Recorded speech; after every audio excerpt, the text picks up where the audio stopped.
اعوذ باللہ من الشیطان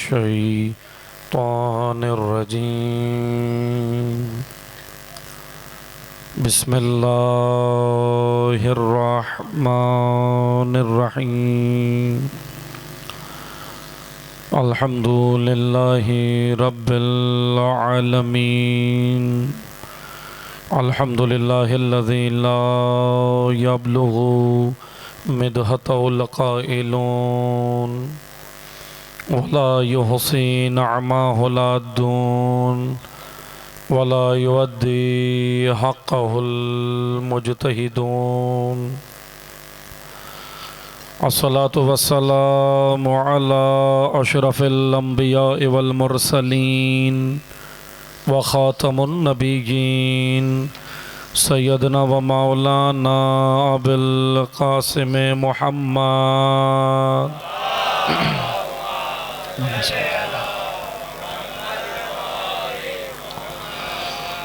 وعلى آلہ الطیبین الطاہرین المعصومین المظلومین اما بعد قال اللہ تبارک و تعالی فی کتابہ المجید وفرقانہ الحمید بسم اللہ الرحمن الرحیم انما یرید اللہ لیذہب عنکم الرجس اہل البیت ویطہرکم تطہیرا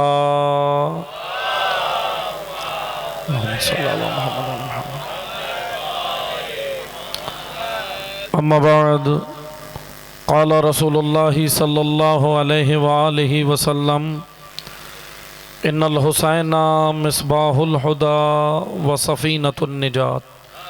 درود پڑھیے محمد و آل محمد پر.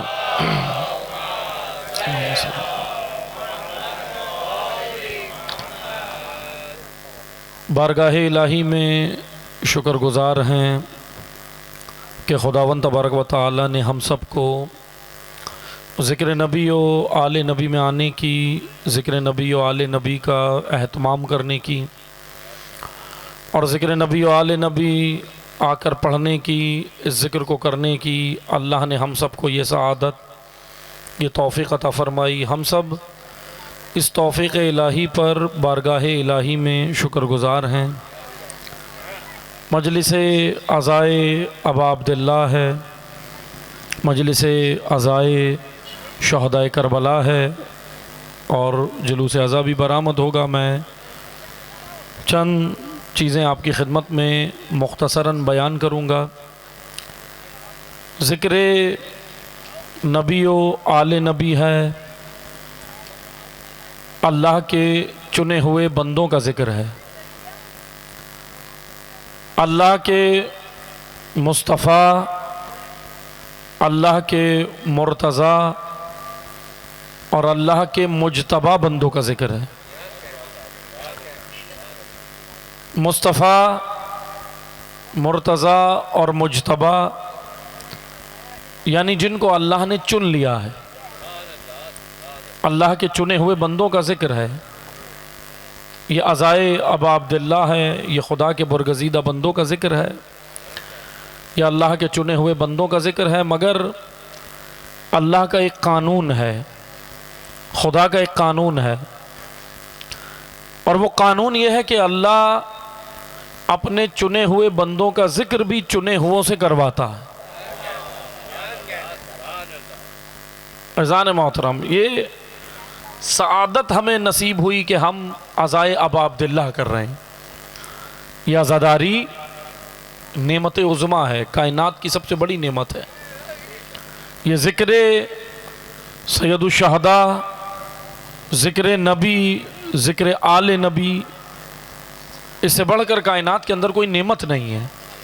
یہ سب سے بڑی نعمت عظمیٰ ہے. مگر اس ذکر کا فلسفہ ہے، اس ذکر کی حکمت ہے، اس ذکر کی لاجک ہے، اس ذکر کا مقصد ہے. خداوند متعال یہ ذکر کروا رہا ہے. اللہ نے قرآن میں کہا نا کہ فَاذْكُرُونِي أَذْكُرُكُمْ، کہ تم میرا ذکر کرو میں تمہارا ذکر کروں. اور حسین تو وہ ہیں کہ سر کٹ گیا اللہ کا ذکر جاری رکھا. نیزے کی نوک پہ بھی اللہ کا ذکر کیا نا, قرآن سنایا امت کو. تو جب حسین ابن علی نے اللہ کے ذکر کو بلند کیا تو آج اس عزا کا بانی کون ہے؟ توجہ سنیے گا, توجہ ہے آپ کی. اس عزا کا بانی کون ہے؟ عموماً نام لکھا ہوتا ہے کہ بینر کے اوپر کے بانی عزا, وہ تو ٹھیک ہے, چلیں اس سے ایک شناخت رہتی ہے کہ فلاں کی طرف سے سالانہ مجلس ہے, وہ ایک شناخت ہوتی ہے. مگر اصل میں اگر دقیق اور عمیق نگاہ سے دیکھا جائے تو اس عزا کا بانی اللہ ہے. خود خدا یہ مجلس کراتا. کس طرح؟ اس طرح کہ اللہ اپنے برگزیدہ بندوں کا ذکر جاری رکھتا ہے, کیونکہ اللہ کے چنے ہوئے بندے جو ہیں, اللہ کا ذکر جن بندوں نے بلند کیا, نبی و آل نبی نے کیا. اس لیے عزیزان محترم, یہ عزاداری, جیسے آپ عموماً دیکھتے ہیں کہ بعض لوگ عزاداری کے حوالے سے کہتے ہیں بھئی عزا کیوں ہیں, یہ عزاداری کیوں ہیں, یہ کیوں کر رہے ہیں, یا نہیں ہونی چاہیے. اس کی وجہ کیا ہے؟ اس کی وجہ یہ ہے کہ ہمیں معلوم ہو کہ یہ عزاداری کسی فرقے کے خلاف نہیں ہے. یہ عزاداری ہر دور کے ظالم اور جابر کے خلاف, ہر دور کے یزید کے خلاف ہے, ہر دور کے ظالم اور جابر کے خلاف ہے. اس لیے یہ عزا, عزیزان محترم, یہ عزاداری, یہ ذکر علی و اولاد علی, یہ نسلوں کی بقا کے لیے ہے. میں اگر دو جملوں میں سمجھاؤں, یقیناً صرف خطیبانہ جملے نہیں ہیں بلکہ حقیقت ہے کہ ایک عالم دین کے جملے ہیں, بڑے خوبصورت ہیں, کہ اگر بارش نہ ہو فصلیں تباہ ہوتی ہیں, ذکر علی نہ ہو تو نسلیں تباہ ہوتی ہیں.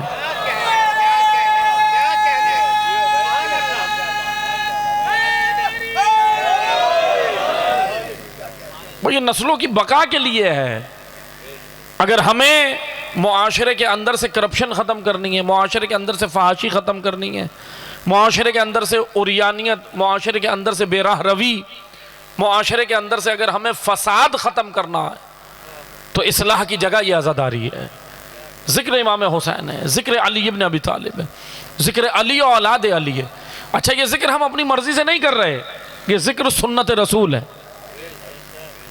سنت رسول ہے نا, حکم نبی ہے. دیکھ لیں, شیعہ سنی دونوں کی کتابوں میں موجود ہے, حدیث ہے پیغمبر اکرم صلی اللہ علیہ وآلہ وسلم کی, اللہم صلی علی محمد. پیغمبر اکرم کی ذات پر اس سے بہتر درود پڑھیے, اللہم صلی علی محمد. ماشاءاللہ آپ تعداد میں اتنے زیادہ ہیں اور اتنی جلدی تو سوتے بھی نہیں ہیں, کوئی سونے کا وقت تو نہیں ہے یہ. اس لیے ایسا درود پڑھیں کہ تھکاوٹ مجھے ہے, میں پڑھ کے آ رہا ہوں, آپ تو تھکے ہوئے نہیں ہیں, اس سے بہتر درود پڑھیں. اللہم صلی علی محمد. عزیزان محترم توجہ کیجئے گا, یہ ذکر علی و اولاد علی ہے, یہ ذکر علی و اولاد علی ہے. یہ پیغمبر اکرم نے حکم دیا, شیعہ سنی دونوں کی کتابوں میں حدیث موجود ہے, مشہور حدیث ہے, مگر میں اس کی وضاحت کے لیے چند جملے کہوں گا کہ دیکھیں اللہ کے نبی نے فرمایا, رسول اللہ نے فرمایا, ذکر علی عبادہ, علی کا ذکر عبادت ہے.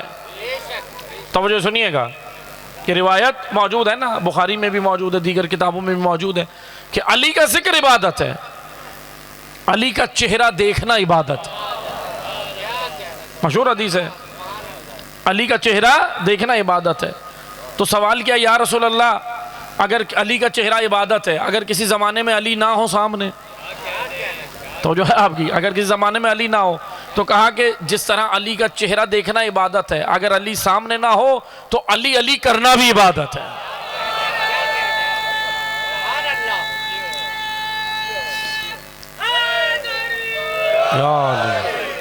علی علی کرنا بھی عبادت ہے.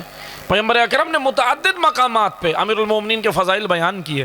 فضائل میں, ہماری کسی کی ہمت نہیں ہے کہ ہم میں اتنی طاقت نہیں کہ فضائل علی بیان کر سکیں, مگر یہ تو ہم اس لیے کرتے ہیں کہ تاکہ ہمارے وجود میں نکھار آ جائے.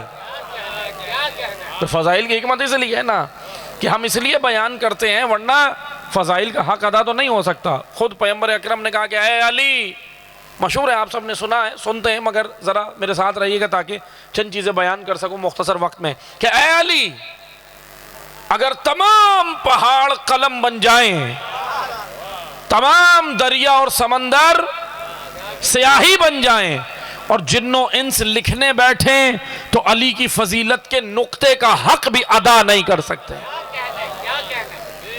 یہ پیغمبر اکرم کے جملے ہیں، سرکار کے جملے ہیں، اور یہ اس زبان مبارک سے یہ جملے نکلے ہیں کہ جو اس وقت تک کلام نہیں کرتا جب تک وحی نہ آ جائے۔ قرآن کہہ رہا ہے نا کہ رسول جب تک نہیں بولتے جب تک وحی نہ آ جائے، اور اپنی مرضی سے رسول اللہ کچھ نہیں کرتے، اللہ کی مرضی سے کرتے، بِإِذْنِ اللہ۔ قرآن کریم کی آیت ہے نا کہ قل، اے حبیب ان کو کہو، اب میں قرآن سنا رہا ہوں، روایت نہیں ہے، قرآن ہے، قل، اے حبیب ان کو کہو، ان الصلاۃ ونسکی ومحیای ومماتی للہ رب العالمین۔ توجہ ہے پیغمبر اکرم نے، آپ میری طرف توجہ رکھیں، یہ امریکہ کا ڈرون نہیں اپنا ہے، ڈرون کیمرہ یہ امریکہ نے نہیں بھیجا، اس لیے پریشان نہیں ہو۔ قرآن کہہ رہا ہے اے حبیب ان کو کہو، اے حبیب ان کو کہو کہ میرے عبادت، میرے صوم و صلات، میرا اٹھنا بیٹھنا، کھانا پینا، جاگنا سونا، سب کچھ اللہ کے لیے، میرا اٹھنا بیٹھنا سب کچھ اللہ کے لیے ہے۔ اس آیت کی روشنی میں فضائل سمجھیں، اگر رسول اللہ کسی کو کاندھے پہ سوار کریں تو اللہ کے لیے، اور رسول اگر کسی کو گود میں بٹھائیں، اچھا کیسے بٹھائیں بھائی، رسول اللہ نے یہ کام کیوں کیا؟ توجہ سنیے گا، پیغمبر اکرم نے دیکھیں فضائل کیسے بیان کیے، اہل بیت کا تعارف کیسے کرایا، بلکہ چند جملوں میں سنیے گا۔ بعض اوقات آپ دیکھتے ہیں عموماً ابھی ایک فضا بنی ہوئی ہے، ابھی نہیں ہے، یہ ہر دور میں رہا ہے، 1400 سالہ تاریخ ہے، بعض لوگ ایک کام یہ کرتے ہیں، اچھا جو یہ کام کرتے ہیں نا، یاد رکھیں، میں ایک پیغام دے کے بس آگے بڑھوں گا، کہ اہل بیت اور صحابہ کے مقام کو ٹکراتے ہیں، برابر لاتے ہیں نا، لیکن توجہ سنیں، توجہ سنیں، تاریخ سے اگر ہم بتائیں، تاریخ گواہ ہے کہ صحابہ نے خود بھی کبھی اپنے آپ کو اہل بیت کے برابر نہیں کہا، توجہ ہے آپ کی، صحابہ نے خود اپنا کبھی مقابلہ نہیں کیا، بلکہ اہل بیت کا غلام اپنے آپ کو کہا ہے، اہل بیت کا غلام کہا ہے۔ بھائی مشہور روایت ہے، مشہور روایت ہے، امام حسن چھوٹے سے تھے، کم سن تھے، چھوٹے سے تھے، امام حسن مجتبیٰ، امام حسن ابن علی، اور حضرت عمر کے بیٹے ہیں، خلیفہ دوم حضرت عمر کے بیٹے ہیں عبداللہ ابن عمر، وہ بھی چھوٹے سے تھے، منبر رسول پر بیٹھ گئے، منبر رسول پہ بیٹھے عبداللہ ابن عمر، تو امام حسن نے، مشہور روایت ہے شیعہ سنی دونوں کتابوں میں، امام حسن نے کہا اے غلام ابن غلام میرے منبر سے اتر، غلام ابن غلام میرے منبر سے اتر۔ اب توجہ سنیے گا، میں مقام بتا رہا ہوں کہ دیکھیں صحابہ نے خود کس طرح اہل بیت کا احترام کیا، اسے توجہ سنیں، کیا کہا اے غلام ابن غلام ہمارے منبر سے اتر۔ اب عبداللہ ابن عمر چھوٹے سے تھے مگر بچے تھے، اب ان کی آنکھوں میں آنسو آ گئے، رونے لگے، گھر چلے گئے، اپنے بابا کو شکایت کی، حضرت عمر کو کہا کہ بابا جان مجھے منبر رسول سے اتارا ہے۔ حضرت عمر نے کہا کس نے اتارا؟ کہا حسن ابن علی نے۔ اچھا، حضرت عمر نے کہا بیٹا کیا کہا؟ کہا انہوں نے کہا مجھے یہ کہہ کے اتارا کہ اے غلام ابن غلام میرے منبر سے اتر۔ حضرت عمر نے کہا بیٹا دوبارہ بتاؤ کیا کہا؟ کہا غلام ابن غلام میرے منبر سے اتر۔ تو حضرت عمر نے کہا بیٹا رونے کی بات نہیں ہے، لکھوا کے لے آؤ، تمہاری بھی قبر میں کام آئے گا، میری بھی قبر میں کام آئے گا۔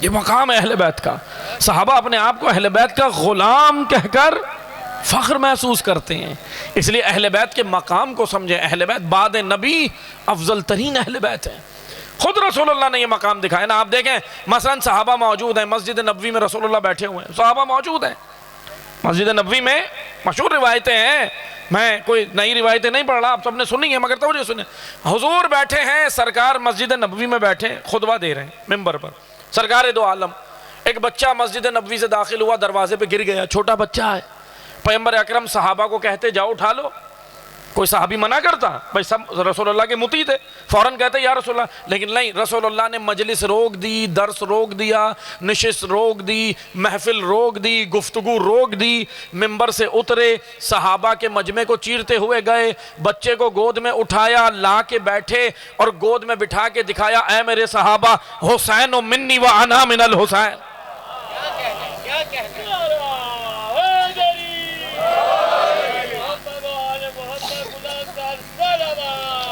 اللہم صلی علی محمد وعلی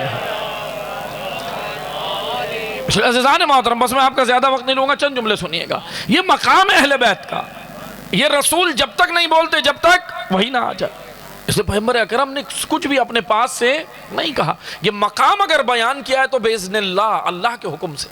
رسول اللہ نے کیا کہا؟ رسول اللہ نے کہا، مشہور حدیث ہے، پیغمبر اکرم نے کہا زینوا مجالسکم بذکر علی بن ابی طالب. بھائی اپنی مجلسوں کو علی کے ذکر سے زینت دو. کیوں؟ توجہ سنیے گا. کیوں یا رسول اللہ، علی ہی کا ذکر کیوں؟ علی آپ کے چچا زاد بھائی ہیں اس لیے، داماد ہیں اس لیے. دیکھیں رسول اللہ کے پاس رشتہ داریاں نہیں چلتی، کردار چلتا ہے. تو جو ہے آپ کی، ہم سمجھتے ہیں خاندان رشتہ دار، ہم تو خاندان کو ترجیح دیتے ہیں نا، رشتہ داریوں کو نہیں. پیغمبر اکرم کے پاس کردار چلتا ہے، اور یہی معیار مولا علی کا ہے، کردار چلتا ہے اہل بیت کے پاس. اس لیے پیغمبر اکرم اس لیے نہیں کہہ رہے کہ بھائی علی میرے چچا زاد بھائی ہیں اور داماد ہیں تو اس لیے علی کا ذکر کرو. اب دیکھیں کسی کے بارے میں، کسی صحابی کے بارے میں یہ حدیث نہیں ملی کہ حضور نے کہا ہو کہ اپنی مجلسوں کو فلاں صحابی کے ذکر سے زینت دو، فلاں کے ذکر سے نہیں. ایک ہی کے بارے میں ملی، اپنی مجلسوں کو علی کے ذکر سے زینت دو، علی کے ذکر سے.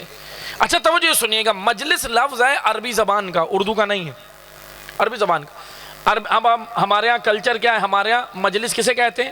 جب ہم عزاخانے میں بیٹھے ہیں، امام بارگاہ میں بیٹھے ہیں، مسجد کے اندر ہو، یا اس طرح جیسے ابھی ہم نے یہ پنڈال سجایا ہے اور ٹینٹ وغیرہ لگا کے کر رہے ہیں، فرشازہ بچھا کے، اس اہتمام کو ہم مجلس کہتے ہیں. اور ٹھیک ہے، کہنا بھی چاہیے، یہ ہمارے کلچر کے اندر بہترین چیز ہے. مگر ذرا عربوں کا کلچر سمجھیے گا. جب رسول نے یہ حدیث کہی تو اس طرح وہاں عزاخانے اور امام بارگاہ نہیں تھے، اس طرح ٹینٹ لگا کے مجلسیں نہیں ہوتی تھی، بلکہ رسول اللہ نے کہا مجلس لفظ ہے جلستو. جلستو یا جلسہ عربی میں کہتے ہیں بیٹھنے کی جگہ. جہاں بھی بیٹھو، چوک پہ بیٹھو، چوراہوں پہ بیٹھو، گلی میں بیٹھو، کہیں بھی بیٹھو، اللہ کے نبی نے یہ نہیں کہا کہ عزاخانے میں، امام بارگاہ میں یا مسجد میں فقط علی کا ذکر. کہا جہاں بیٹھو علی کا ذکر کرو. جہاں بیٹھو تمہاری زبان معطر ہونی چاہیے علی کے ذکر سے، تمہاری زبان معطر ہونی چاہیے. اس لیے جہاں بیٹھو علی کا ذکر کرو، علی کا ذکر کرو. یہ کیوں مولا علی کے ذکر پہ ہی زور ہے؟ توجہ سنیے گا، میں آپ کو مقصد ذکر علی، مقصد عزاداری یہ بتانے کی کوشش کر رہا ہوں. توجہ سنیے گا، کیوں اتنا رسول اللہ نے اتنا زور کیوں دیا؟ کوئی تو ایسا کام ہوگا نا اس کے اندر، کوئی تو ایسی حکمت ہوگی، لاجک ہوگی، کوئی تو فلسفہ ہوگا جو رسول اللہ نے اتنا زور دیا. توجہ سنیے گا، پیغمبر اکرم نے کہا علی کا ذکر کرو جہاں بیٹھو. ٹھیک ہے، اب یا رسول اللہ علی کا ذکر کیوں؟ کیونکہ اس کی بنیادی وجہ یہ ہے کہ دیکھیں، ایک فلسفہ سمجھیے گا، ایک لاجک سمجھیے گا. سننے والے میں اور آپ، ہر انسان ناقص ہے، ادھورا ہے، سب میں کمی ہے نا. کوئی بھی 100% پیور تو نہیں ہے، کوئی بھی 100% بہترین تو نہیں ہے، سب انسان میں کمی. مگر پیغمبر اکرم نے کہا کہ یہاں مجلس میں، منبر پہ اس کا ذکر کرو جو ناقص نہیں، کامل ہے. تو جو سنیے گا، جس کے وجود میں تمام کوالٹیز ہیں، جس کے وجود میں تمام کوالٹیز ہیں. مثلا جس کے وجود میں علم ہے، جس کے وجود میں حلم ہے، جس کے وجود میں تقوی ہے، جس کے وجود میں جو یہ کہتا ہوا نظر آئے انا صراط مستقیم. یہ مولا علی کے علاوہ تاریخ میں ہمیں کوئی کہتا ہوا نظر نہیں آیا کہ میں ہوں صراط مستقیم، میں ہوں وہ راستہ جو تمہیں اللہ تک لے جائے گا، آؤ میری راہ پہ، میرے پیچھے چلو. اب توجہ سنیے گا، کیا کہا؟ توجہ سنیے گا، جس کے وجود میں تمام کوالٹیز ہوں. بھائی دیکھیں کوئی انسان، توجہ سنیے گا، بعض اوقات آپ نے دیکھا ہوگا کوئی انسان شجاع ہوتا ہے، دلیر ہوتا ہے، اچھا دلیر آدمی ہوتا ہے، شجاع ہوتا ہے، مگر ضروری نہیں کہ شجاع ہے تو اچھا عابد بھی ہو، عبادتوں کے میدان میں پیچھے ہوتا ہے، ایسا ہی ہے نا. اچھا بعض اوقات کوئی انسان ہمیں ملتا ہے بڑا بہترین عابد، عبادت گزار، پرہیزگار آدمی ہوتا ہے، نمازی پرہیزگار، عابد اچھا ہوتا ہے، مگر ضروری نہیں کہ سخی بھی ہو. تو جو ہے ضروری نہیں کہ اس کے وجود میں سخاوت بھی ہو. اچھا بعض اوقات ہمیں مل جائے گا سخی آدمی، بڑا سخی ہوگا، لوگوں کو بانٹتا ہے بہترین طریقے سے، سخی ہوگا مگر ضروری نہیں کہ شجاع بھی ہو. کوئی نہ کوئی کمی ہر کسی کے وجود کے اندر ہے. اب آپ توجہ سنیے گا، اہل سنت عالم ہے ابن اسیر. آپ کے ذہن میں رہنا چاہیے یہ فلسفہ کہ علی کے ذکر سے اپنی مرضی سے. اہل سنت عالم ہے ابن اسیر، بڑے جید عالم ہیں. وہ فضائل علی میں لکھتے ہیں، اپنی کتاب میں لکھتے ہیں، فضائل علی، مولا علی کے فضائل لکھے انہوں نے، اب یہ ان کے جملے، انہوں نے کہا علی ایسا مرد ہے جو ہر میدان میں مجھے آگے نظر آتا. توجہ کیجئے گا، علی ایسا مرد ہے جو ہر میدان میں آگے نظر آتا ہے. ابن اسیر سے پوچھا بھئی آپ کون سے میدانوں کی بات کر رہے ہیں، کون سی فیلڈ، کون سے میدان؟ تو ابن اسیر اب لکھتے ہیں فضائل علی کے باب میں، مولا علی کے فضائل لکھتے ہیں. ابن اسیر کہتے ہیں شجاعت، فصاحت، بلاغت، نجابت، کرامت، تقوی، علم، حلم، عدالت، شفاعت، سخاوت، عدالت، نجابت، کرامت. توجہ کیجئے گا، ابن اسیر کہتے ہیں یہ تمام میادین ہیں وجود انسان کے. ایک انسان کے اندر یہ صفات ہوتی ہے نا وجود، ایک کامل انسان میں کہ ہر میدان میں مجھے علی آگے نظر آتا ہے، باقی سب پیچھے. یہ ابن اسیر لکھ رہے ہیں. اچھا میں ان کی وضاحت کروں ان کے جملوں کی. ابن اسیر کہہ رہے ہیں بھائی علی کا پہلا نمبر ہے. ابن اسیر لکھ رہے ہیں، کہہ رہے ہیں بھائی علی آگے ہے، باقی سب پیچھے ہیں. پھر ابن اسیر کہتے ہیں بھائی اور میدانوں میں لوگ آ رہے ہیں، مولا علی آگے ہیں، مولا علی کی شجاعت، فصاحت، بلاغت، ہر میدان میں علی آگے. اچھا پیچھے اور بھی لوگ آ رہے ہیں، ان کی بھی کوئی نمبر ہیں، کوالٹیز ہیں، جیسے پوزیشن ہوتی ہیں، first, second, third, fourth, 5 positions ہوتی ہیں، ٹھیک ہے. اب انہوں نے کہا ابن اسیر نے بھئی ہیں پیچھے اور بھی لوگ آ رہے ہیں، لیکن ابن اسیر کہتے ہیں 2 میدان تو ایسے ہیں جہاں دور دور تک علی علی ہے. پھر 2 میدان تو ایسے ہیں جہاں دور دور تک علی علی. کون سے؟ کہا ایک علم کا میدان، ایک عبادت کا میدان.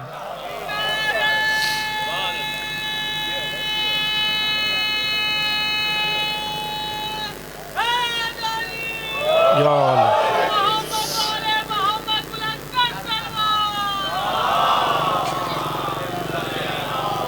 محمد و آل محمد. 2 میدان ایسے ہیں جہاں علی علی ہے، ایک علم کا میدان اور ایک عبادت کا میدان. اور واقعا عبادت کا میدان دیکھیں، مولا علی جیسا عبد ہمیں نظر نہیں آتا. اس لیے دیکھیں، توجہ سنیے گا، دیکھیں میں آپ کو چند چیزیں بیان کرتا ہوں. دیکھیں مسئلہ پتہ ہے کیا ہے، ہمیں امیر المومنین کی سیرت کو دیکھنا ہے، اور وہ انسان کبھی بھی گمراہ نہیں ہوگا جو علی کے پیچھے چلے گا.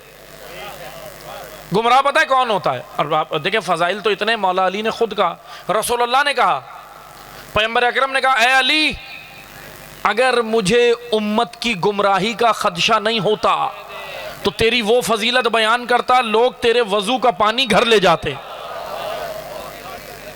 فضائل و کمالات میں امیر المومنین. مگر مسئلہ یہ ہے کہ سننے والے ہمارے دماغ اس قابل نہیں ہے کہ علی سمجھ سکیں، یا نہیں ہے؟ چھوٹا سا دماغ ہے، اتنا محدود ہے، اس کے اندر ہم چاہتے ہیں مولا علی سمجھ جائے. اس لیے پھر ہوتا کیا ہے، پھر رسول اللہ نے اسی جملے کو آگے بڑھایا اور کہا کہ علی مجھے ڈر یہ ہے، خدشہ یہ ہے کہ لوگ تیرے بارے میں بھی ایسے گمراہ ہو جائیں گے جیسے عیسیٰ ابن مریم کے بارے میں ہوئے تھے. حضرت عیسیٰ نبی خدا، حضرت عیسیٰ کے بارے میں دیکھا نہیں لوگ گمراہ ہو گئے، کیا کہنے لگے؟ اللہ کا بیٹا، معاذ اللہ.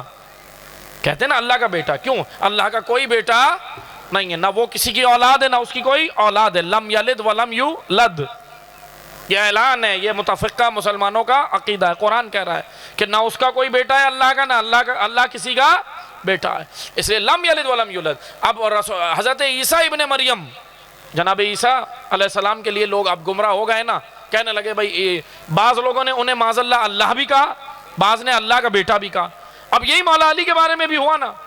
فضائل اگر کوئی نہ سمجھ سکے علی کے تو پھر اب مولا کی زبان سے سناؤں آپ کو. دیکھیں مولا علی سے بہتر اپنی فضیلت کوئی بتا سکتا ہے؟ نہیں، مولا علی بتا سکتے. مولا علی نے کہا میرے بارے میں، سنیے گا، مولا علی نے کہا میرے بارے میں، خود مولا نے نہج البلاغہ کلام علی، نہج البلاغہ مولا علی کا کلام، توجہ سنیے گا، مولا علی نے نہج البلاغہ میں کہا میرے بارے میں 2 لوگ ہلاک ہو جائیں گے، ایک غالی ایک قالی. توجہ سنیے گا، غالی وہ ہے جو غلو کرے، جو انہیں معاذ اللہ اللہ کہے، جو رب کہے. مولا علی نے کہا نہیں، ہماری فضیلت مانو، ہمارے پیچھے چلو، ہم سب کچھ ہیں مگر اللہ. اسے توجہ سنیے گا، مولا علی نے خود عبادت کی نا، علی سے بہترین اللہ کا بندہ کوئی نظر نہیں آتا. عبد خدا سجدہ کیا، امیر المومنین سے بہتر عبادت کوئی نہیں کر سکتا. مولا نے خود کہا کہ میرے بارے میں غالی ہلاک ہو جائیں گے جو غلو کرتے ہیں. اور مولا علی نے کہا ان سے ہمارا کوئی تعلق نہیں. بھئی ہم وہ تذکرہ سنتے ہیں نا نصیری کا، ہمیں بہت پسند ہے نصیری. کبھی ہم اسے شاعری میں لے آتے ہیں، کبھی ممبر پہ لے آتے ہیں، کبھی کہیں. ہمیں پسند ہے، علی کو پسند نہیں ہے. اب کتنا غلط کام ہے، غلط کام ہے یا نہیں ہے؟ آپ مجھے بتائیں. جو مولا علی کو پسند ہے وہ ممبر پہ بیان ہونا چاہیے نا، یا وہ جو جس کو علی نے پسند نہیں کیا؟ مولا علی نے پتہ ہے کس کو پسند کیا؟ خود مولا کے جملے سنیں. مولا کہتے ہیں میرا ایک دینی بھائی تھا، وہ مجھے بہت یاد آتا ہے. جب وہ شخص اس دنیا سے چلا گیا نا تو مولا علی نے اس کے اوپر گریہ کیا. اب دیکھیں دنیا علی کو روتی ہے، علی بھی کسی پہ روتے ہیں. فضیلت دیکھیں، کمال دیکھیں. مولا نے کہا میرا ایک دینی بھائی تھا، وہ مجھے بہت یاد آتا ہے. لوگوں نے کہا یا علی کون تھا وہ؟ کہا وہ میرا ابو ذر تھا. ابو ذر، سلمان، مقداد، مالک اشتر، یہ وہ ہیں جن کو علی پسند کرتے تھے. اب ان کا تذکرہ ہونا چاہیے نا، نہ کہ اس کا جس کو علی پسند نہیں کرتے. اس لیے شاعری بھی کریں، نوحے بھی پڑھیں، منقبت بھی پڑھیں، یا ممبر پہ بھی آئیں، کیا کریں؟ اس کا تذکرہ جس کو علی پسند کرتے ہیں، جس کو علی نے رد کیا، اپنی محفل سے نکالا، ڈانٹا، تنبیہ کی، اس کا تذکرہ بھی نہیں ہونا چاہیے. کیوں کرتے ہیں؟ اس لیے مولا علی کو وہ پسند نہیں ہے. جو غلو کرے، غلو کسے کہتے ہیں؟ آگے بڑھنا، انہیں اللہ کہنا، انہیں رب کہنا. اس لیے مولا علی نے منع کیا. یہ لوگ، مولا علی نے کہا یہ بھی ہلاک ہو جائے گا. اچھا دوسرا وہ قالی بھی ہلاک ہوگا. مولا سے پوچھا قالی کون؟ کہا جو ہمارے فضائل کا انکار کرے. یعنی توجہ سنیے گا، غالی بھی ہلاک ہوگا، مقصر بھی ہلاک ہوگا. مقصر جو گھٹا دے، فضائل گھٹا دے، فضائل کا انکار کرے، سمجھ نہ آئے جس کو. بعض لوگوں کو سمجھ نہیں آتا اس لیے انکار کر دیتے ہیں. اس لیے انکار نہیں، سمجھ نہیں آیا بھائی وہاں پہ آپ خاموش ہو جائیں کہ مجھے سمجھ نہیں آیا. اس لیے یہ دونوں. اب مولا سے پوچھا مولا یہ بتائیں نجات کون پائے گا؟ کہا کہ غالی بھی ہلاک ہوگا، قالی بھی ہلاک ہوگا. نجات وہ پائے گا جو مجھ علی کے پیچھے پیچھے چلا آئے گا. اس لیے ہمیں بس چھوٹا سا ایک کام کرنا ہے. علی کو تو مان رہے ہیں، علی کی بھی ماننی ہے، بس مسئلہ حل ہو گیا. اتنا سا کام ہے. اچھا دو جملوں میں سمجھاؤں. علی کو ماننے والے کو محب کہتے ہیں، علی کی ماننے والے کو شیعہ کہتے ہیں. شیعہ وہ نہیں ہوتا جو مولا کو تو مانتا ہے مگر ان کی ایک نہیں مانتا. نہیں، مولا علی کو بھی ماننا ہے اور ان کی بھی ماننی ہے. وہ کیا کہہ رہے ہیں؟ دیکھیں آج ہمارے گھروں میں مسائل کیوں ہیں، ملک میں مسائل کیوں ہیں، معاشرے میں مسائل کیوں ہیں؟ اس کی وجہ پتہ ہے کیا ہے؟ ہم علی کو مان رہے ہیں، علی کی ابھی ماننا شروع کریں مسئلہ حل ہو جائے گا. اچھا آپ مجھے بتائیں آج جتنے مسائل ہیں، گھروں میں طلاقیں ہو رہی ہیں، مسئلے ہو رہے ہیں، جائیداد کے مسئلے، پراپرٹی کے مسئلے، چچا بھتیجے کا حق کھا گیا، بھتیجا چچا کا کھا گیا، بہن بھائی کا حق کھا گئی، بھائی بہن کا حق کھا گیا، ہے نا مسائل؟ یہ سارے مادی مسائل ہیں نا، مادی کے صرف مال کی وجہ سے، صرف مال کی وجہ سے. مال تمام مسائل کے جڑ ہے. ام الفساد روایت میں ہے، حدیث میں ہے کہ تمام فساد کی جڑ مال ہے. جو بھی مال پرس بن جائے گا بس مال کے پیچھے بھاگے گا، فساد ہے. آج آپ دیکھ لیں دنیا میں جتنا فساد ہے کس کے لیے وجہ سے؟ مال، منصب، عہدہ چاہیے، کرسی چاہیے، مال چاہیے. یہی ہے نا. اس لیے توجہ سنیں، یہ تمام مسائل کا حل کس کے پاس ہے کوئی ایسا دنیا میں؟ آئیں. وہ مشکل کشا علی ہے کہ مشکلیں بعد میں پیدا ہوئی، حل پہلے ہی دے دیا تھا. امیر المومنین نے حل دیا ہے. ملک کیسے چلانا ہے یہ بھی حل دیا ہے. ملک کیسے چلانا ہے یہ بھی حل دیا ہے. نہج البلاغہ میں متعدد خطبے موجود ہیں. نہج البلاغہ میں کئی خطبے موجود ہیں ملک چلانے کے، سسٹم چلانے کے، گھر چلانے کے. کیا روایات نہیں ہے؟ مولا علی نے نہیں دیا. ایک گھر، بہترین گھرانہ یا جنت کیسے بن سکتا ہے جب اس گھر میں صرف نام علی کا تغرا نہیں لگا ہو، علی کا قانون بھی ہو. تو جو ہے آپ کی، جب مولا علی کا قانون بھی ہوگا نا، ان کی تعلیمات بھی ہوں گی، تو بہترین گھرانہ وہی جنت بن جائے گا. آپ اپنے گھروں کو جنت بنائیں انشاءاللہ. جنت یہاں سے بنے، یہاں سے بنے. اس لیے عزیزان محترم بس توجہ سنیے گا. امیر المومنین نے تمام مسائل کا حل دیا. آج آپ دیکھ لیں کتنی معاشرے کے اندر کرپشن کیوں ہے، فساد کیوں ہے. اچھا معذرت کے ساتھ میں ایک چیز بتاؤں، کرپٹ سب ہیں، کرپشن اچھا سب ہے. دیکھیں ایک چیز یاد رکھیں, کرپشن شروع کہاں سے ہوتی ہے؟ میں حدیث سناتا ہوں, توجہ سنیے گا. ایک بس حدیث سنا کے آپ سے اجازت چاہوں گا. آخر الزمان میں رسول اللہ فرماتے ہیں, اور یہ حدیث مولا علی سے بھی ہے, رسول اللہ سے بھی ہے.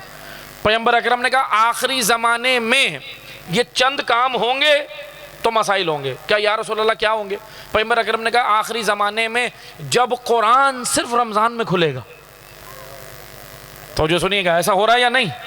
یہ میں کوئی نئی بات تو نہیں کر رہا, ایسا ہو رہا ہے نا.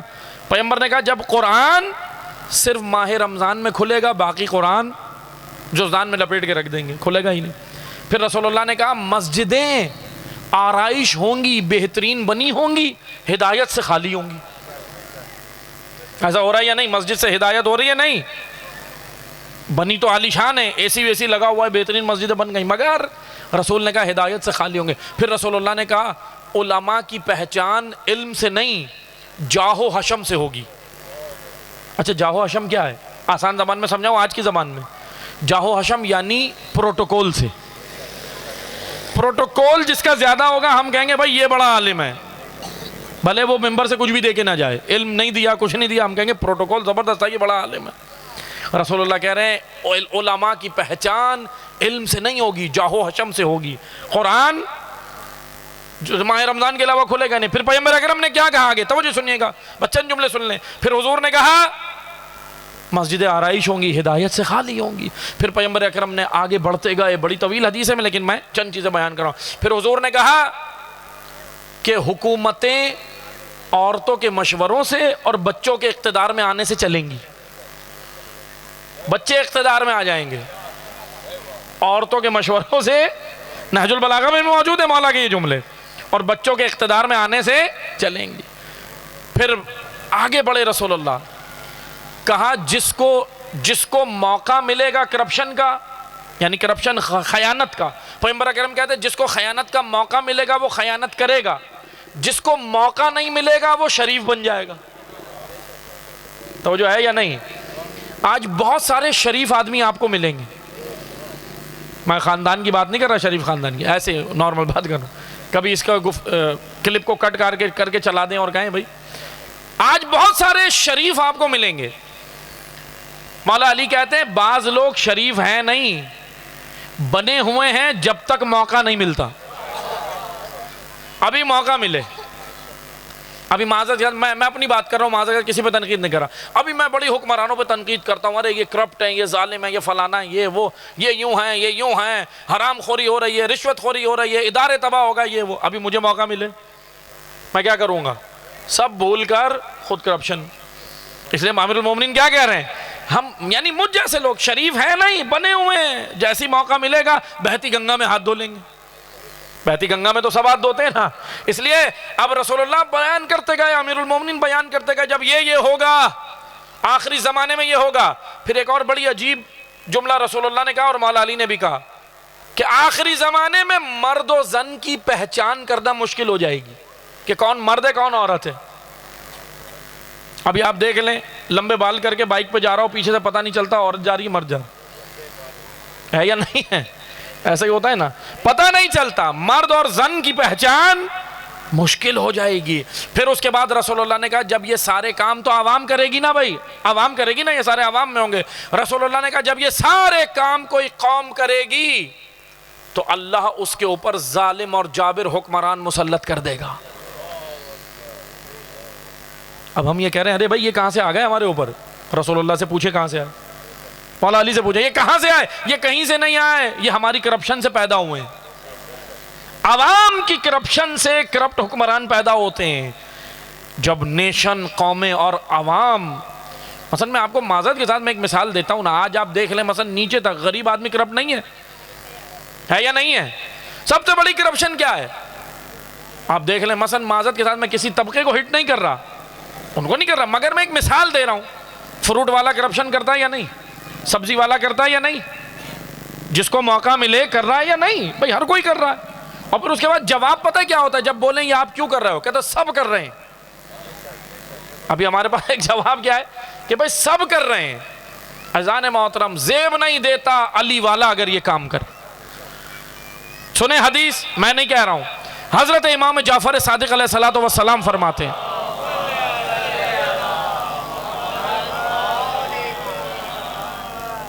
صادق آل محمد امام صادق علیہ السلام فرماتے ہیں کہ اے ہمارے شیعوں سنو، یہ شیعوں کو خطاب کیا امام نے، اپنے چاہنے والوں کو کیا، سنو نیک کام نیک ہے۔ اب سنیے گا، حدیث سنیے گا، دنیا میں کوئی بھی نیک کام کرے اچھی بات ہے نا، انگریز نیک کام کرے اچھی بات ہے، کافر نیک کام کرے نیک کام ہے، کافر اگر کسی کی مدد کرے نیک کام ہے نا، منافق بھی مدد کرے، منافق بھی نیک کام کرے تو نیک ہے، مومن بھی نیک کرے تو نیک ہے، فاسد آدمی بھی نیک کرے تو نیک ہے، فاسق بھی نیک کرے تو نیک ہے، نیک کام تو نیک ہے نا۔ لیکن سنیں امام صادق کہتے ہیں بھائی اے ہمارے شیعو، اے ہمارے چاہنے والوں سنو، نیک کام نیک ہے مگر اگر تم کرو تو زیادہ نیک ہے۔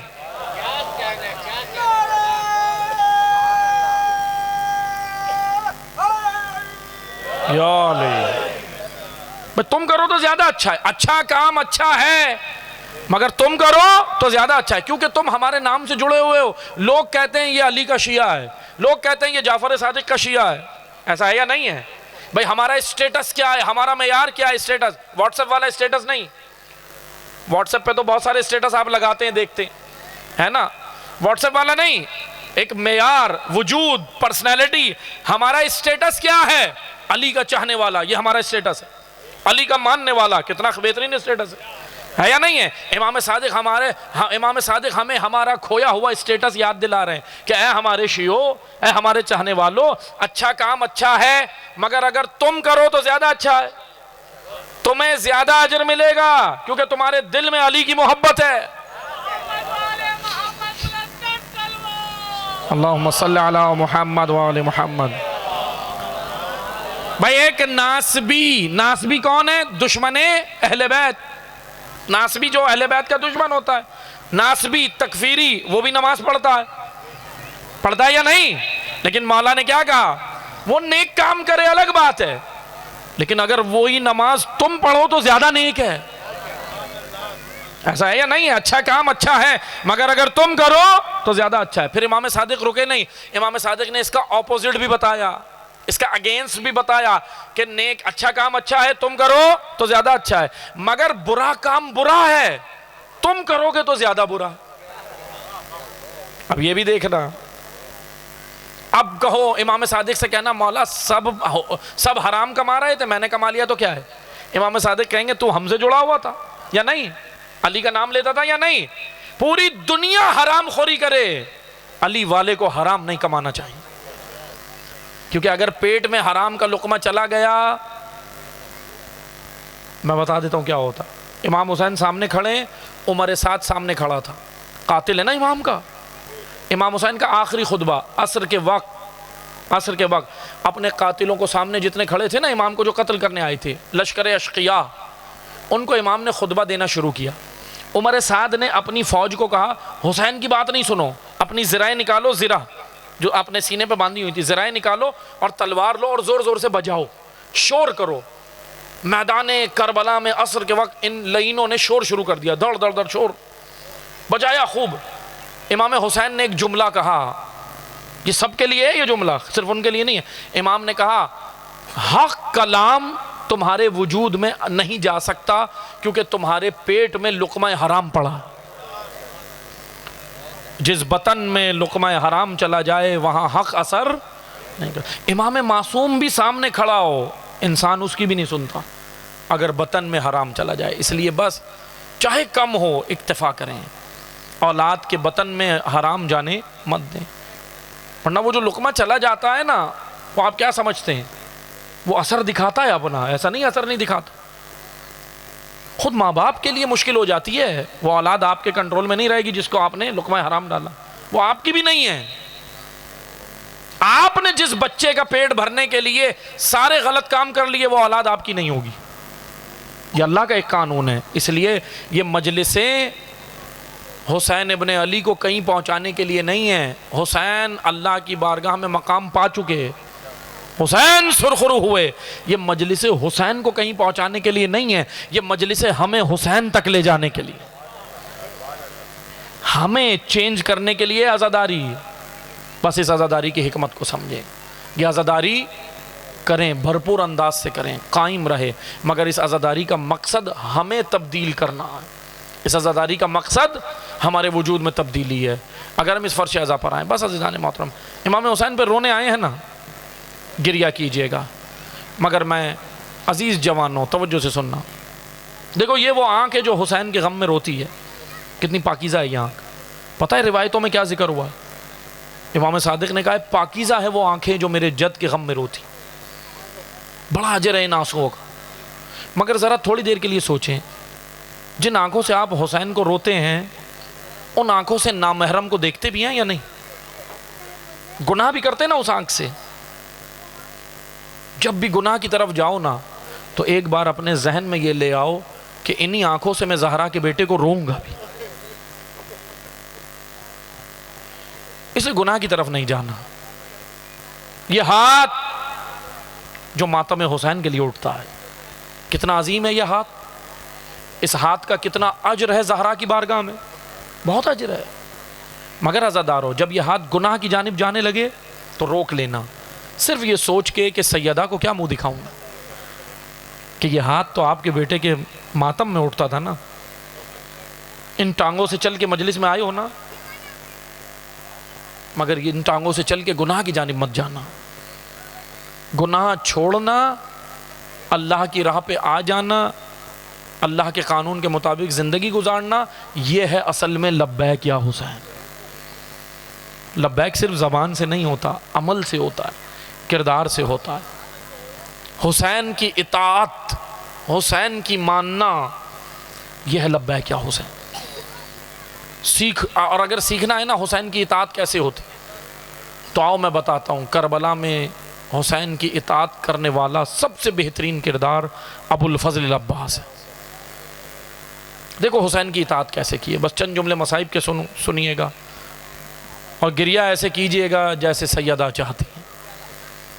میں زیادہ طویل مصائب نہیں پڑھوں گا، مگر عزادارو گریہ کے دن ہیں، عزا کے دن ہیں، رونے کے دن ہیں. آپ بڑے اچھے ماحول میں عزاداری کر رہے ہیں، اچھا ماحول ہے نا، پرامن ماحول ہے، کوئی آپ کو رونے سے روک تو نہیں رہا نا، اچھے ماحول میں عزاداری کر رہے ہیں. مگر ذرا سوچنا 4 سالہ بچی جب روتی تھی تو تماچے مارے جاتے تھے. اجرکم اللہ. آپ کی آوازیں بلند ہوئیں، زہرا پرسہ قبول کریں، سیدہ پرسہ قبول کریں. اس بچی کو رونے نہیں دیا جاتا تھا. جب حسین کی بچی روتی تھی تماچے مارے جاتے تھے. زیارت ناہیہ میں امام زمانہ فرماتے ہیں میرا سلام اس بچی پر کہ جس کے رخساروں کی رنگت کربلا سے کوفہ سے شام تبدیل ہوتی رہی. سلام بھیجا امام نے. پھر امام نے کہا میرا سلام اس خشک گلے پہ جب خنجر چلا تو پانی میسر نہیں تھا. اجرکم اللہ. عزادارو گریہ ایسے کیجئے گا جیسے حق بنتا ہے. امام صادق فرماتے ہیں میرے جد پہ بلند آواز سے رویا کرو. امام صادق کے جملے ہیں. اجرکم اللہ. ماتم بھی کیجئے گا. دیکھو یہ ماتم زینب کی آرزو ہے عزادارو. جب ایک بہن یہ ماتم کرنا چاہتی تھی نا تو اس کے ہاتھ بندھے ہوئے تھے، ہاتھ بندھے ہوئے تھے اس بہن کے. اسیر تھی وہ بہن جب ماتم کرنا چاہتی تھی. بس چند جملے مصائب کے سننا. حضرت ابو الفضل کے مصائب پڑھوں گا. علم برآمد ہوگا، زلجنہ برآمد ہوگا، جلوس عزا برآمد ہوگا. احترام سے زیارت کرنا. مگر چند جملے سن لو عزادارو. جب کوئی لشکر میں نہ رہا ابو الفضل آتے ہیں حسین کے پاس. شہادت حضرت عباس ہے. دعا کرنا میں پڑھ سکوں بڑے سخت ہے مرحلہ، مگر کوشش کروں گا پڑھ سکوں. ابو الفضل آ کے کہتے ہیں کہ مولا مجھے بھی اجازت دیجئے جنگ پہ لیے، مجھے بھی اجازت دیجئے کہ میں اشقیاء سے لڑ سکوں. ادھر امام حسین کہتے ہیں عباس تم ہمارے لشکر کے علمدار ہو. اجرکم اللہ. اپنے دلوں کو کربلا لے چلو عزادارو. تصور کر کے رونا، تصور کر کے رونا میدان کربلا کا. ابو بصیر کو امام باقر کہتے تھے نا ابو بصیر ایسے رویا کرو جیسے بوڑھی ماں جوان بیٹے پہ روتی ہے. اجرکم اللہ. ماتم بھی کرنا، گریہ بھی کرنا. ابو الفضل کو امام حضرت عباس کو امام حسین نے کہا عباس تم ہمارے لشکر کے علمدار. عزادارو عباس کی آنکھوں میں آنسو تھے. دائیں دیکھا بائیں دیکھا، کہا مولا، ہاتھ جوڑ کے کہا مولا اب وہ لشکر کہاں رہا جس کا میں علمدار تھا. نہ انو محمد رہے نہ قاسم رہے، کون لشکر کہاں رہا؟ اسی اسنا میں خیموں سے آواز آ رہی تھی العطش کی، العطش کی۔ ایک بچی بچوں کو دلاسا دے رہی تھی، بچوں گھبرانا نہیں، میرا چچا ابھی زندہ، گھبرانا نہیں، ابو الفضل عباس ہے، پانی تمہیں ملے گا۔ اسی اسنا میں ابو الفضل آئے، بس چند جملے سننا، روایت آپ نے سنی ہے مگر گریہ ایسے کریں جیسے زہرا چاہتی ہیں۔ ادھر مشک لی اور ابو الفضل آتے ہیں امام حسین کی خدمت میں۔ آقا نے دیکھا، امام نے کہا عباس بہت بڑی سفارش لائے ہو، اجرکم اللہ، عباس بہت بڑی سفارش لائے ہو۔ بس عزادارو ایک منظر سن کے رونا، زیادہ طویل مصائب نہیں پڑھوں گا، چند جملوں میں رو لینا اور ماتم کرنا، گریہ کرنا، زہرا کا دل راضی ہو۔ ابو الفضل نے مشکیزہ لیا، ذوالجناح پہ سوار ہوئے، میدان کارزار کی طرف چلے، فرات کی طرف چلے، منظر سن کے رونا، تصور کر کے رونا کربلا کے میدان کو۔ ابو الفضل چلتے ہیں فرات کی جانب، لیکن علم پرچم بلند ہے۔ ایک منظر سننا، ابو الفضل فرات کی جانب جا رہے ہیں، پرچم بلند ہے، حسین کھڑے ہو کے منظر دیکھ رہے ہیں۔ حسین عباس کے علم کو دیکھ رہے تھے، خیمے کے در پہ زینب حسین کو دیکھ رہی تھی۔ اجرکم اللہ، بہت سارے یہاں بھائی بیٹھے ہوں گے، اللہ آپ کا سایہ آپ کی بہنوں پہ سلامت رکھے۔ زینب کی آس ہے عباس، ایک پردے کی آس ہے عباس۔ عباس چلے ہیں میدان فرات کی طرف، جیسے ہی فرات کی طرف آئے نا، اشقیاء بھاگے، ڈر کے بھاگے۔ عباس ابن علی نے مشکیزہ بھر لیا۔ اجرکم اللہ، بس آخری جملے سننا، ماتم کرنا، گریہ کرنا، گریہ ایسے کرو جیسے زہرا چاہتی ہیں۔ عباس نے مشکیزہ بھرا، ذوالجناح پہ سوار ہوئے، واپس آنے لگتے ہیں۔ اشقیاء میں سنو گے، لعینوں نے چھپ کے وار کیا، دور سے تیر چلانا شروع کیے، مگر منظر سننا، منظر یاد ہے نا، عباس کے پرچم پہ حسین کی نگاہ ہے، حسین کے چہرے پہ زینب کی نگاہ ہے۔ اللہ کسی بہن کو یہ منظر نہ دکھائے جو علی کی بیٹی نے دیکھا ہے۔ آخری جملے سننا، عباس مشکیزہ بھر کے چلے ہیں، پرچم ابھی بلند ہے مگر تیروں کی بارش ہو رہی ہے۔ ابو الفضل عباس کی شہادت پڑھ رہا ہوں عزادارو، بڑی مشکل ہے شہادت، مگر آخری جملے سن لینا، زیادہ طویل نہیں ہے۔ عباس کا پرچم بلند ہے مگر تیروں کی بارش ہوئی، ناگہان روایات میں لکھا ہے ایک ایسا تیر آیا دایاں بازو قلم ہو گیا۔ عباس ابن علی کی آس نہیں ٹوٹی، ابھی مشک میں پانی تھا، ایک اور تیر آیا بایاں بازو قلم ہوا، مگر منظر سن کے رونا۔ عباس نے اپنے سینے کو مشک سکینہ پہ رکھا اور ذوالجناح اور سینے کے درمیان میں مشک کو دبا دیا۔ عباس کہہ رہے ہیں اے ذوالجناح ذرا خیمے کی جانب چل، اور کہہ رہے ہیں بار الہ پانی خیموں تک پہنچ جائے۔ اجرکم اللہ، یا زہرا ماتم کیجئے گا، گریہ کیجئے گا، سیدہ پرسہ قبول کرے۔ بس آخری جملے ہیں، عباس بڑھ رہے ہیں خیموں کی جانب، مگر ایک تیر ایسا آیا پانی بہ گیا، سکینہ کی آس ٹوٹ گئی۔ عباس نے اب ذوالجناح سے کہا اے ذوالجناح مشک خیموں میں نہیں جانا، اب نہیں جانا، مگر سنو گے غربت عباس، آپ سن کے رو رہے ہو، حسین تو منظر دیکھ کے روتے تھے نا۔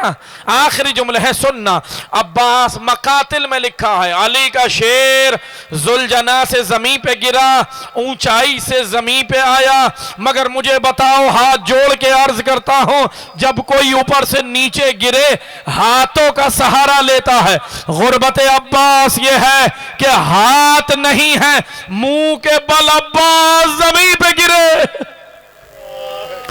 اجرکم اللہ، یا زہرا یا غریب زہرا، بس آخری جملے ہیں، منہ کے بل عباس زمین پہ گرے، آواز دی السلام علیکہ یا ابا عبداللہ۔ حسین دوڑ کے عباس تک پہنچے، زینب خیمے کے در پر ہے، دیکھ رہی ہے، بیویوں کو کہتی ہے بیویوں ذرا صبر کرو، عباس ابھی زندہ ہے، تمہارے پردے کا محافظ زندہ ہے۔ مگر آخری جملے سنو، حسین پہنچے اور حسین نے جب ایک منظر دیکھا، کیا تھا؟ عباس زمین پہ گرے ہیں، حسین نے اٹھایا، عباس کا سر اپنے زانوں پہ رکھا، عباس کی ایک آنکھ میں تیر ہے، ایک آنکھ میں خون ہے۔ اللہ کسی بھائی کو یہ منظر نہ دکھائے جو حسین نے دیکھا۔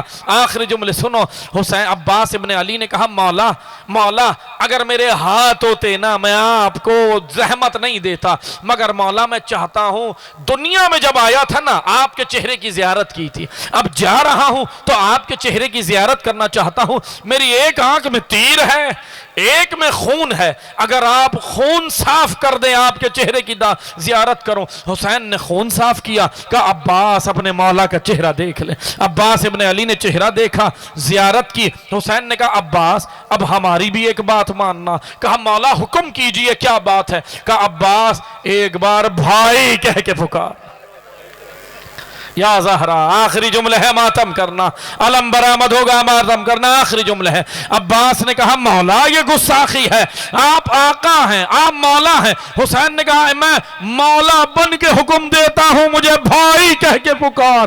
عباس نے کہا بے وطن بھائی، بے کفن بھائی، بے وطن بھائی۔ ادھر عباس نے یہ کہا، حسین نے جب عباس نے دم توڑا، حسین نے کہا انا للہ، ادھر زینب نے کہا بیویوں سر پیٹو، پردے کا محافظ چلا گیا، عباس اس دنیا سے۔